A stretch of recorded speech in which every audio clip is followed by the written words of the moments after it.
在去坐大巴回地马拉，每个人都是大巴小包，多的小鹰为主吧。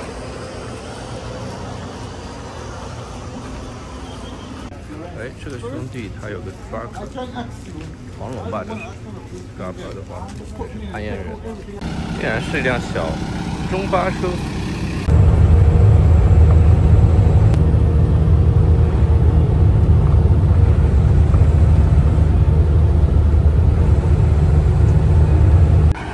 现在我们要过桥去危地马拉，过境走路。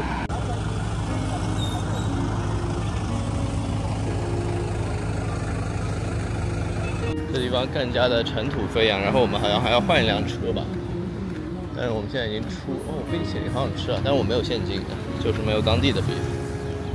就是这儿是我们下一辆车，呀。 然后他会接我们去危地马拉的那个，果然是有座桥，每个边界一般都是一座桥，很搞笑啊！不，当然是以河流来分界的，一般都是自然。那在这里我们就要把行李放到车顶上去，车虽然还不错，但是它后面没有拖物架，我们来的时候它后面是有配架的，很有意思。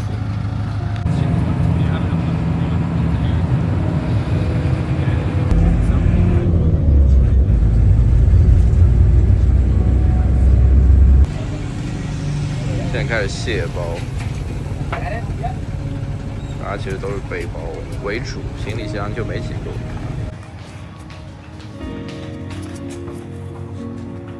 让我们来看一下这个房间，还行吧，只能说，就是很凑合的一个酒店，但是它位置真的极好，就在那个等于说巴士站的旁边，然后我想什么时候上车就行。 好的，今天有一个很重大的失误，就是我入境危地马拉的时候呢，没有去盖那个入境章，就是我没有看到他的 office， 也没有军人拦我，就是他其实那个桥上是站军人的嘛，但我就这么走过去了，也没人拦我，所以我一直以为那个入境处还在前面一点的地方，所以就走过去了，然后车就开走了。 So 到这儿我才发现，哎，我入境章没盖。然后我本来想着，是不是到出境的地方再去，直接跟他说就行了。但后来有小伙伴跟我说如果在这儿不盖，就是在这个地点不盖这个章的话，他会让你回来再回到这个地方再重新盖章。So 如果我飞到安提瓜去了的话，再回来根本是不可能的，就是洪都拉斯会拒绝我入境。So 有可能啊，我的意思是对。 然后极大概率吧，所以我可能要去边境。本来是我以为要去边境再重新补这个章嘛，那这里到边境其实2个小时，说远不远，说近不近，来回不是要4个小时嘛，就特别麻烦。但是呢，刚才那个旅行社的人跟我说，他说你可以去机场补这个章，他所以可能是只要是这个地点是一样的，你不管机场陆路，反正他帮你补了这个章都是可以的。那我觉得 OK， 所以我明天本来打算去机场去补这个章，但是。 后来我一想呢，我后天早上其实买了飞机票，要从机场飞的嘛，所以我在想是否我可以去飞之前去盖那个章，那我觉得这样是不是就没问题了嘛，对吧？但是其实如果明天我有时间，为了确保这件事儿，我还是可以去先把这个章给盖了，以防万一，因为桥对面吃的东西还蛮多的，对。 所以我可以考虑就在那边先把这事给搞了，万一嘛，对吧？万一大清早，要搞半天，然后耽误了我飞机，其实不好。后续说它太早，这个入境还没有起来开什么的，那也很麻烦嘛。然后我在这里买汉堡，加上这边明天准备吃的零食，因为我明天中午可能不会去，就自己去了嘛，所以就不会跟他们餐厅吃饭。 基本来呢都会住这个岛上，这个岛就是那个桥过来以后，它是单独一座很小的岛，有点像是我也不知道怎么回事，像个蛋蛋。然后，这个旅行社和巴士呢就在这里坐，早上就从这儿去蒂卡尔。那我的酒店就在这里，所以特别的近。做的好像还不错，有点像 tacos， 果然很西班牙汉堡。 早上就可以看到这个湖，这是这边比较小，后面背面那块比较大。我们这个算是只有这一座岛是连在我们和陆地之间的，所以今天有空的话，我等会儿去背面看一下。哦，早上太阳太晒了，介于昨天不是发生蠢事嘛，所以今天要去打这个补丁。And 我现在去找巴士去塔卡尔。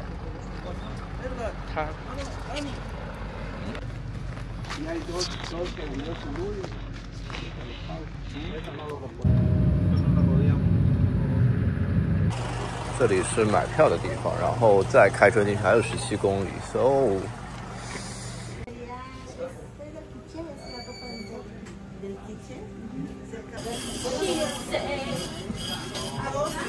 后呢就会拿到一张打出来的单子是门票，好奇怪，第一次见到这种门票。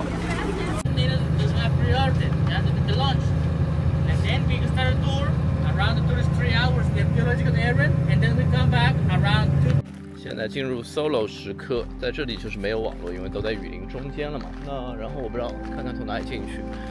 我现在脱团了，就是他们都报了那个导游的团嘛，而我是会早点回去。我刚刚想过了，就是我还是需要早点回程，不然的话，万一就我看到有一个移民 office， 然后在机场对面，那他3点钟关门，所以我这回去还要1个半小时，也就是说我1点半之前得坐上这个巴士，然后我不知道，对，回程应该会有巴士，对我另外付钱吧，我觉得问题不大，然后 maybe 再早一点，所以我现在需要赶时间进去，然后去逛完这个东西，哼，又是心急火燎，这个也是没有办法，昨天失误太大了。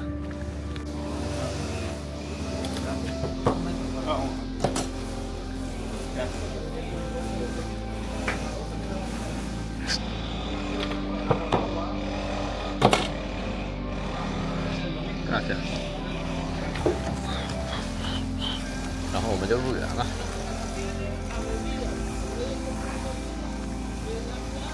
Of course， 你可以跟一个就是参一个团，导游也是可以的，但是我不知道，就不管，先这么走着吧。So， 我们说早上的时候呢，会那个穿过这里可以看到很多动物。哎，这辆车是可以直接走的。这个石子路其实有点石块大，然后就不太好走，所以应该穿我的徒步鞋来的。不过不管，很重要，现在就是往前走，抓紧。Hey Siri， 开始徒步。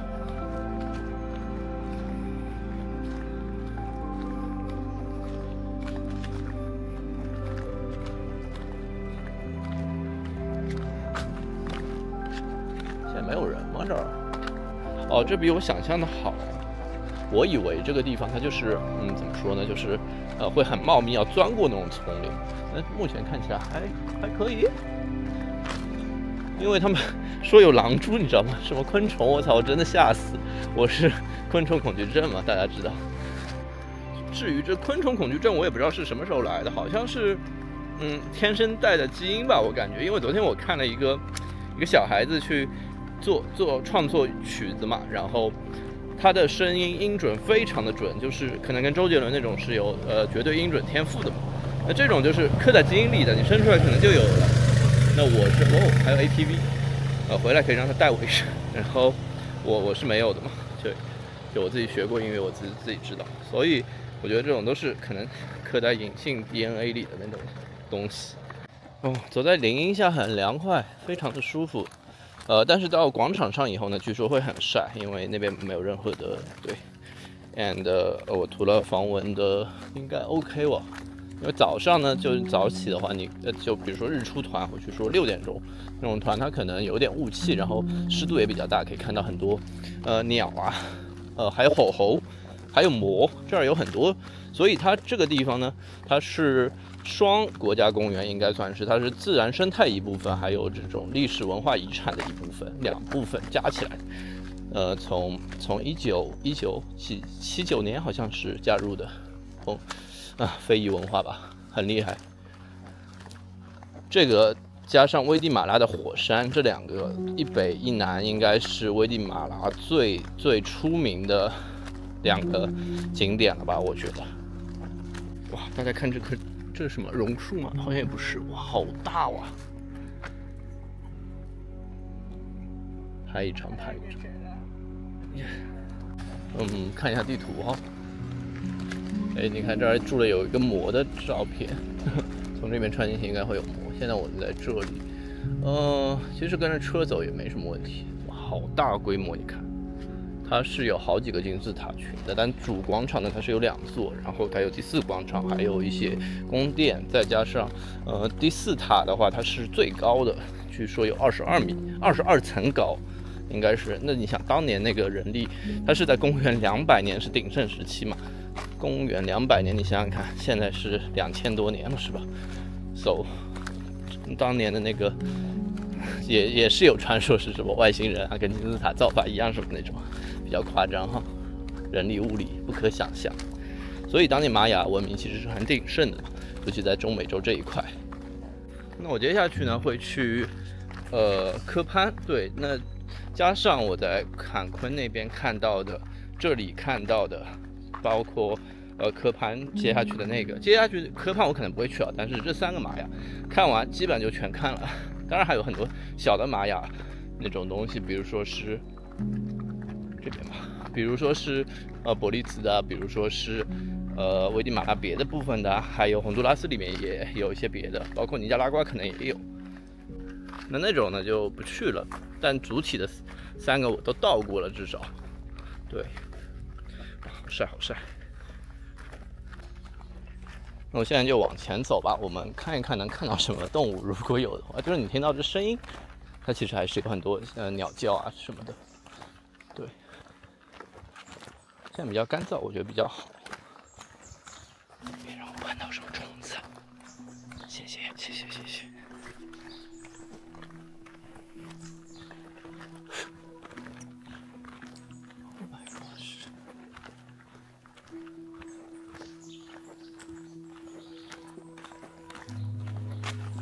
可以看到这边有指标，就是箭头失去金字塔群。其实以我这种走法，我估计很快就能走完。但我还要爬到金字塔上面看一下。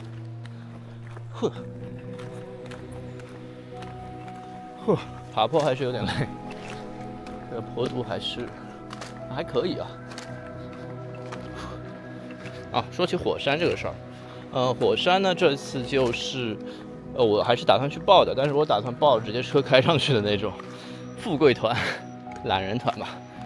and 就是它到了这个大本营以后呢，你还可以选择日出爬上去，或是还有一条去火山口的路，会加钱，但是那个太难走了，所以我就算了，因为我上坡 OK， 但是我考虑到我的韧带下坡的时候可能会，对，它那边很滑，火山灰嘛，所以我就可能不会去。这是第一个，是矮一点的。这个是能爬上去吗？也是直接能走上去，但它应该有标记着不让我们走吧？不然 OK， 走。远处是一个玛雅的小遗址，就应该他们以前住房，但是我就不看了，咱们继续往前走。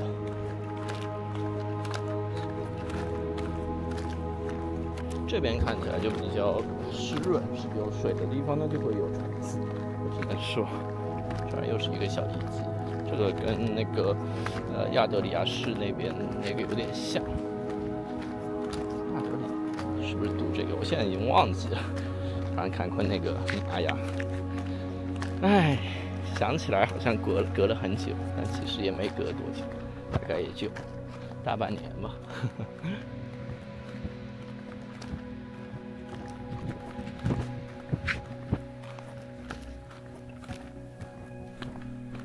这个路标我们可以知道，就是接下去要往上走。那这边是东广场，如果再往前走的话，可以看一眼。现在我们正在这个玛雅的塔前，但是它不是主广场。哇，你看这塔多高啊！是不是很壮观？厚。我们绕着转一下看哈。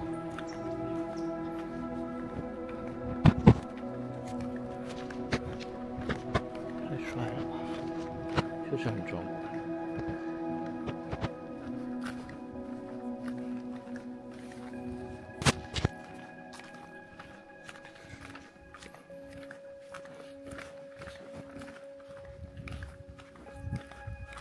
Temple 3 Temple 4 OK it's this way 这个花瓣小路好漂亮，虽然不知道是什么花瓣。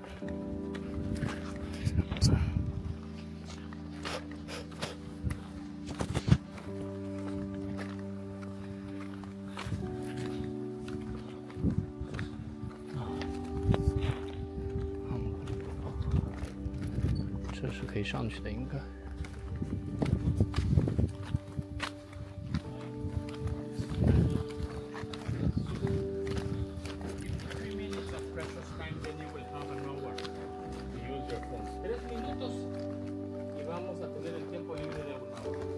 啊，主广场到了。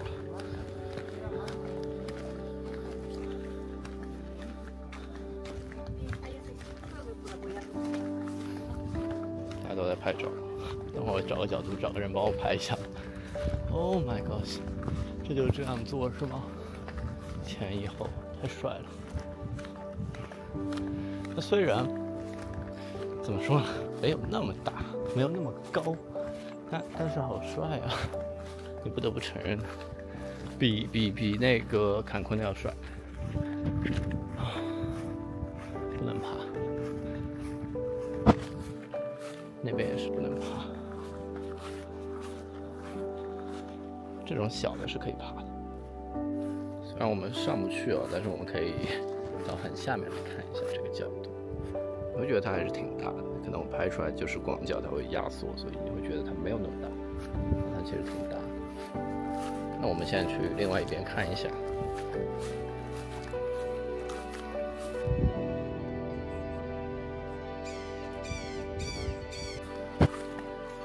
我们上去看一看有什么。但我觉得其实上去以后你会发现跟那个吴哥窟有点像，就是年份不太相同，都是陈酒香啊。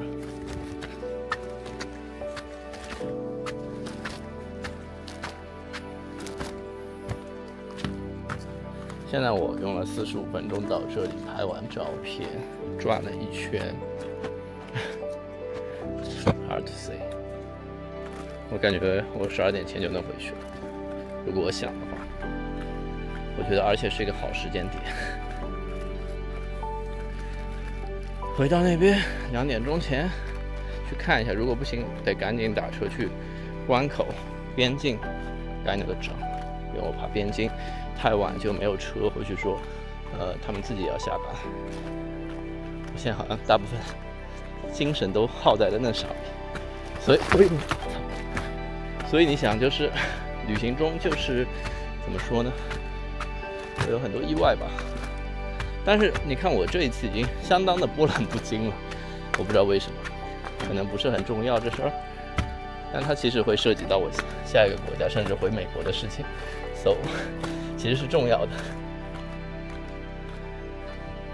可能我的这种惊吓阈值也比较高了，所以就I don't know。哦，可以站在这上面去看一下。啊，好，我不会掉下去的，放心。哇，好帅呀！从这儿看，好帅，有点高就是，咱还是扶个石头，掉下去就不好玩了。OK，now我们去找一下第4号金字塔，然后就结束这趟旅程吧。我笑死。还好这门票是20刀吧，刚才不是看到了对吧？然后外国人说的会贵6倍，梵蒂冈很便宜啊。20刀的话，还行，我觉得就是也可以接受吧。然后就我是说进来打个卡这个意思，可以接受。然后现在广场上呢，大家都在帮我们拍照什么的。对，其实你发现今天游客不是很多，但我觉得跟周末没有关系吧，可能现在还是雨季的末尾，可能等到下个月开始旱季了以后呢，包括12月圣诞假来临的时候，这儿人会很多。对，去年我们去坎昆的时候，就旅游团就多很多，因为那时候正是圣诞节。OK，这个地方的4个箭头说这是合照的好景点，是不是？那我再拍一张自拍好了。哦，对，我忘了说了，2号是可以从背后爬上去的，就从正面爬呢，它会有点不礼貌。其实它背后是可以上去的，所以我们看一下哈，如果可以上的话，我们也爬上去看一下。这个比较重要的，其实。还有人睡觉啊，应该是个导游，悠闲的导游时刻。他们的旺季即将到来。玛雅图腾好漂亮，就是怪物猎人嘛，我就说它里面其实有很多是参考的玛雅图腾做出来的那个 icon， 非常的好看。这有个厕所，往上面，那就就是从这儿上去是吧 ？Good。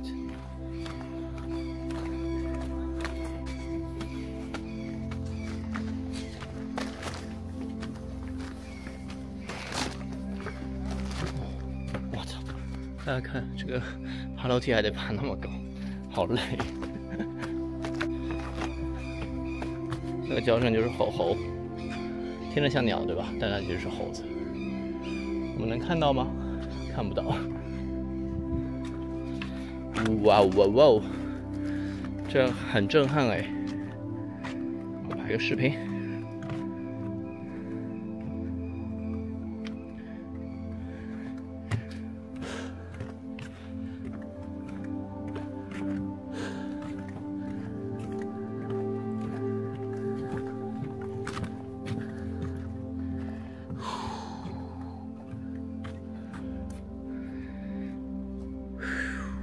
Perfect。看地图要求我们继续往里走到 Temple 4，就是最里面的那个，竟然藏得超级深的，所以那个应该是最高的。我还是想去看一下，但可能需要走快一点点，因为时间不等人啊。你看它这儿叫失落的世界，第7个塔在这儿，就是那个这是第3的塔，完全被掩埋了，其实你是看不出来的。前面2个是因为它是在大广场上有被打扫过，所以就真的不知道的。整个玛雅世界它就现在叫做是失落的国度，所以大家也可以经常在游戏啊或者电影上看到这个副标题嘛，对吧？还是很唬人的，不得不说。又到了我一个人的区域，就是我经常走在这种偏原始的景点里面，它就会变成我一个人独享，不知道为什么，这也不知道是不是一种运气了，应该是吧？我觉得。OK， 他还要往下走。从这里就能看到了，对对对，就是那个很高的，大家可以看到一角，对不对？那个景就有一个很好的，应该是从林中的缝隙中看到的，反正就很夸张，不过无所谓了，等会儿还要回来，所以就先这么走吧。你看都是残垣断壁。宗教果然是一个很神奇的东西。就中国是因为大家兴奋什么人民，兴奋自由怎么说呢？中国因为是怎么说呢？共产主义嘛，所以你要相信自己，然后就无神论会比较居多一点。那在西方人看来呢，就是没什么信仰，就会比较危险，因为你很容易做出没有原则的事情。这我不置可否哈，但是原则性这个，我觉得确实有一些缺失吧，我觉得对，在某些点上。这你可以听到树啊，这树上有声音哎，而且它在摇动，它是有东西在上面的。看到了猴子，哇，它在荡哎，不知道你们能不能看到？我拿 iPhone 拍一下啊。Little hard maybe， 我现在已经找不到它了。那棵树是在动的，我看到了猴子的影子。你看周围有这声音，都是猴子在荡来荡去。看到它了，这是什么？这是啥？这是什么啊？这是只魔！我操，这是只魔哎！大家看到没有？我可以 iPhone 等会儿拍给你们看。我觉得现在前后500米只有我一个人，就方圆500米内，这个圈都只有我一个人，所以只有我和动物在一起了。就你会听到无数的这种声音，你知道吗？就是你感觉有无数的生物在你周边，但你看不到它，就有点像铁血战士，是不是有点可怕？但是这是白天，就还好。要是晚上，我得吓死。这应该也是个小玛雅宫殿吧？能看出它的形状，它的根系树都长在这上面，可能已经不是了。这应该是记事盘还是日晷之类的东西。OK， 说回到科潘哈，科潘就是，我虽然不会去那个玛雅的，因为它没这儿大嘛，所以其实也大差不差。那我会去它的金刚鹦鹉的园，但如果你早上早一点去那个玛雅的遗址，你也是可以看到那个金刚鹦鹉的，据说哈，但是我可能起不来，我不知道，所以我觉得我还是单独去金刚鹦鹉园比较好。对，它有很多的鹦鹉，据说很不错，就是 Rain 姐推荐的，所以我就打算听她的去看一下。哦，这儿好像听到人的声音了。OK， 这儿是有人。收回刚才方圆500米的话，哦，但应该过了500米。哦吼吼吼 ！Oh my gosh， 就是这儿了。让我拍一张。好了，到这里我就不打算再上去了。那地卡尔就到这儿吧，大家看个这个，就是带大家来打个卡就好了。在这儿拍张照片吧，这还挺帅的。在我前面的树上应该看到了吗？有一只小熊猫，不是小熊猫，就是小猴子，而且好像刚刚还在打架。哎，这太多了，实在是数不胜数。大家就听听声音吧，我就不说话了。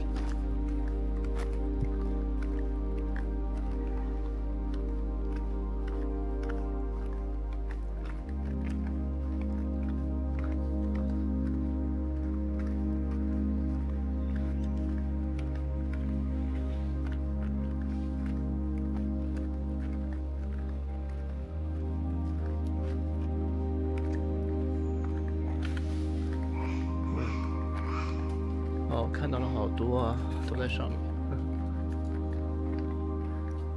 不知道这视频能不能看到大家？哦，它醒了耶 ！Hello， 是只狐猴。Hello，Good morning， 该吃饭啦。它是最不怕生的，但我也不能喂它东西，我觉得不太好。这是什么啊？这是只魔，我操，这是只魔哎！哦，大家看到没有？我可以 iPhone 等会儿拍给你们看。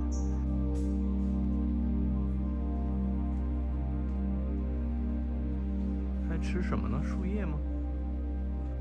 哎，这是只狐猴哎，它是睡着了是吗？不是魔。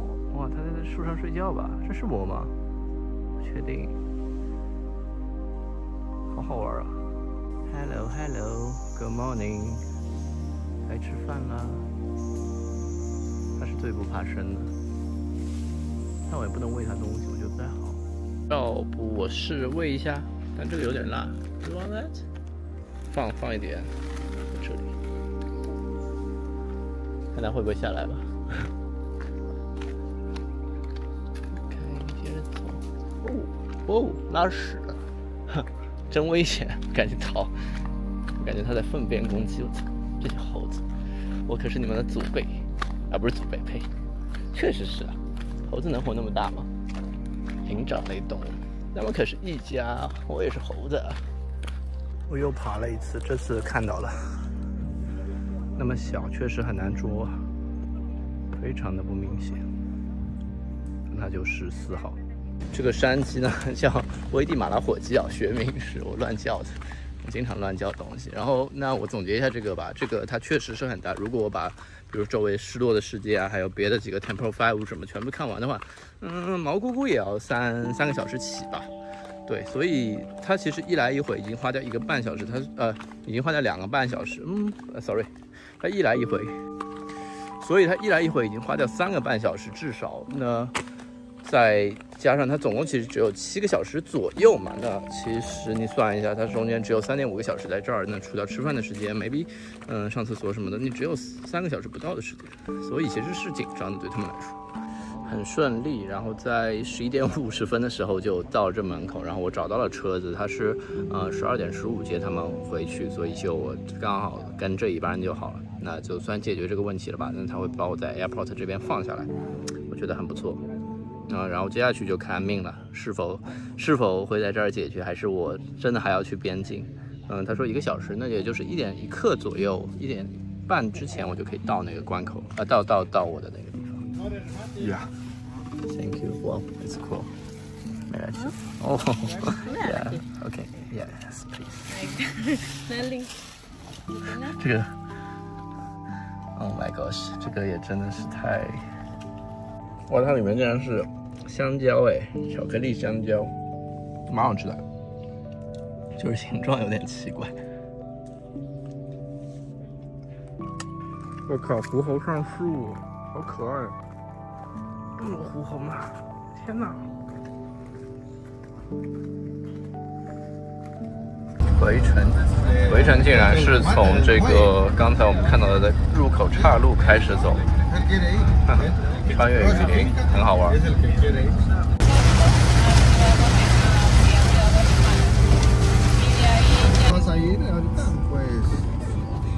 这里是Flores 的机场，运气好的话，明天我们还能看到这个非常漂亮啊，这架飞机。And 我现在要去移民办公室，因为我的火山的那个供应商呢，他跟我说他确认过，就说可以去移民办公室跟他去那个聊一下，应该他是可以帮我盖章的，但是前提是他的那个可能会要罚款。So 我已经准备好跟他吵架了。让我们拭目以待，等会儿告诉大家结果吧。这下屌了，机场告诉我一定要回到边境去搜，我不知道，我看看有没有巴士可以想办法回去吧。这个问题现在非常大。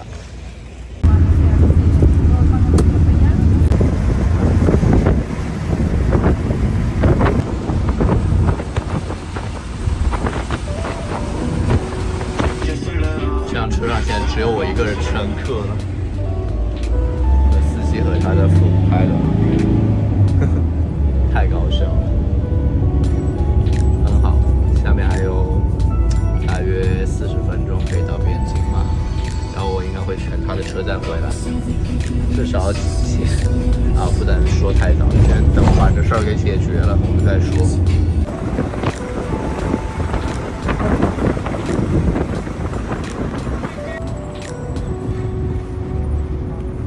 哇哇哇！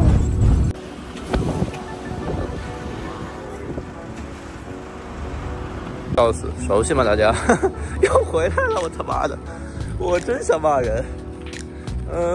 等会儿他说，反正20分钟有一辆巴士，哎，这里Sorry， 火鸡巴士还真的挺多的呢，就是我自己可以再搭一个回程车回去。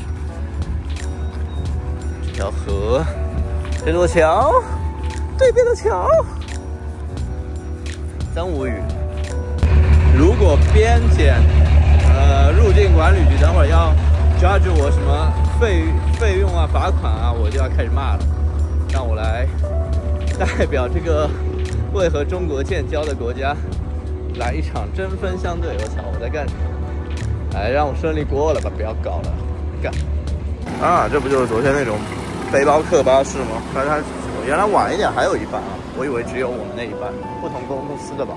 昨天我就是从这座桥那边入口这边过来，但其实在这儿，真的是不知道。反正我现在已经 get 到了我的那个态度还是很好的。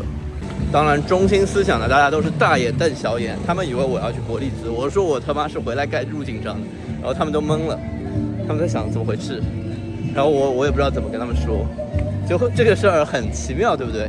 你也很难跟他们解释，但是。反正入境的人和这边的警察什么都挺好的，虽然我们没有建交哈，我收回我要骂他们的话 ，OK， 还可以。虽然我折腾了4个小时，又花了乱七八糟的钱，但是吧，算是完成了。那我现在正式入境危地马拉，算是 OK， 我不算偷渡客了 ，legal。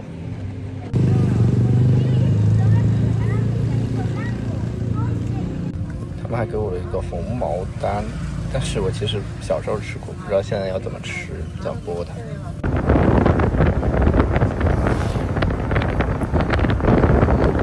啊，非常的幸运，说幸运吗？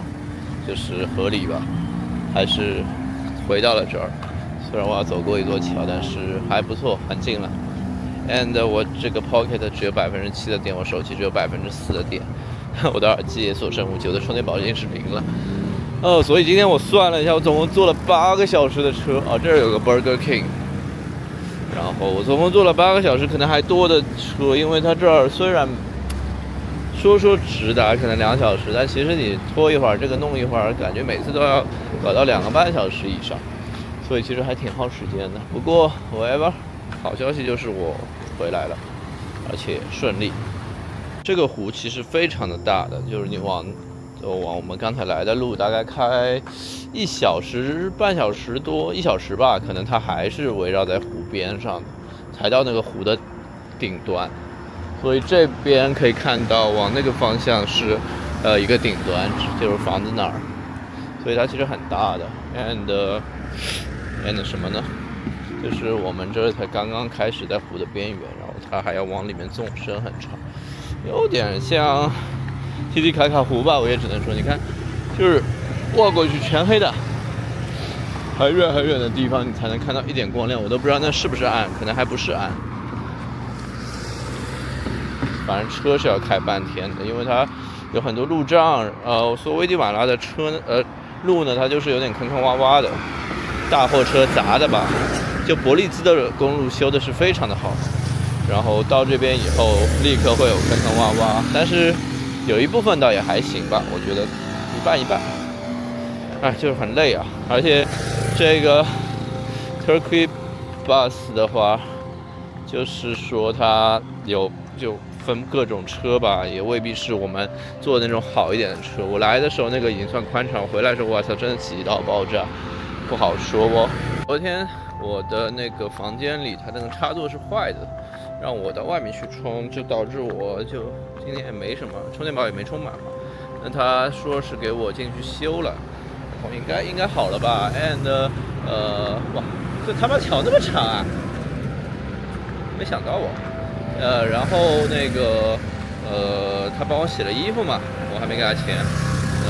衣服也干净了，虽然今天这套又换洗。maybe 到旧金山我再洗吧。我带了还挺多衣服的，这次因为短袖为主嘛，在这儿都是穿短袖短裤的，所以这种就能带很多。其实我发现我好像跟我环球的时候也没什么差别了。就带的衣服重量什么几乎就是全套又搬过来一遍。就是那时候呢，可能那个比如说 Atom's LT 65升那个会更大一点，那我那时候的衣服搭配也稍微多一点点，耗材也会多一点，然后现在就很简单了。那当然耗材也会少那么一点吧，因为有经验了嘛，就会越来越的极简化。既然讲到这里，我就最后讲一讲我的行程吧。然后明天呢，大清早我就要飞安提瓜了。安提瓜就是那个火山小镇，所谓云南是不是？然后非常的漂亮。那我们到了再看。然后呢，到那边我落地就直接会有车接，不是算车吧，就是我会去旅行社，然后他会带我直接上火山。就我不是说了，我是来回2趟上下山都是有车开上去的，不是我自己爬的，就是节省了我非常多的力气。因为我在那个潜水的时候，浮潜的时候，这个膝盖下面小腿这边也磕伤了嘛，现在人工皮肤贴在那边，所以就也不适合这种剧烈运动。再加上这个火山下坡，我不是说很滑嘛，那我的韧带我现在也吃不消，它确实是滑的，主要是下坡难。这向来都是如此，对吧？上山容易下山难，那就会这样子在那边待个几天。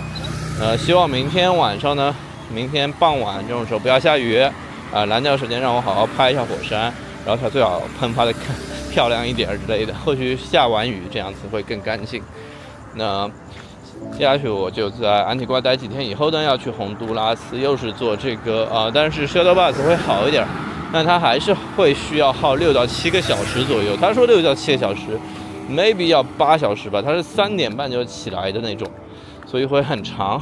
然后过境到洪都拉斯的科潘，科潘以后呢，待一下，我又会去到那个科潘，不是洪都拉斯最危险的那个谋杀之城嘛。那现在好像说是好一点了，具体不详，反正我会去那儿，搭飞机，然后飞机飞到萨尔瓦多，中途中转，但是我有很长时间，所以我可以去看一下。看完以后呢，我就直接飞到旧金山去了。那最后在旧金山会待大概1周吧，就结束我们的行程。对，这是我完整的行程。这次从旧金山飞回去呢，我会中转东京了，所以我可能会见到东京的朋友，大概率但是时间可能也不会很多。然后就从东京我是直接飞回了宁波的松上，所以这算是完整的行程。我因为取消了尼加拉瓜嘛，因为尼加拉瓜这个地方，还有1%的点，不知道讲不讲完。尼加拉瓜这个地方呢，是如果我从洪都拉斯的这一端要乘穿整个洪都拉斯到尼加拉瓜，因为尼加拉瓜的马纳瓜它的首都嘛，包括它那个相对好玩一点的2个湖什么的，它都在洪都拉斯中间部分，所以你要穿过1个半的国家。你想没有什么航班的航班非常的贵。那如果你想靠那个叫什么来着，靠那个 Turkey Bus 或者 Shuttle Bus， 那你就坐夜巴吧，或许说你中间转2-3个城市这种，太累了。洪都拉斯也不算安全嘛，那我想就不吃这个苦了。我这一次明显感觉到我没有以前能吃苦了，可能心态上有变化吧，我觉得这个很大差别了。综上所述呢，这回的中美洲7国，也不是这一次就是中美洲7国呢，到最后都没有完，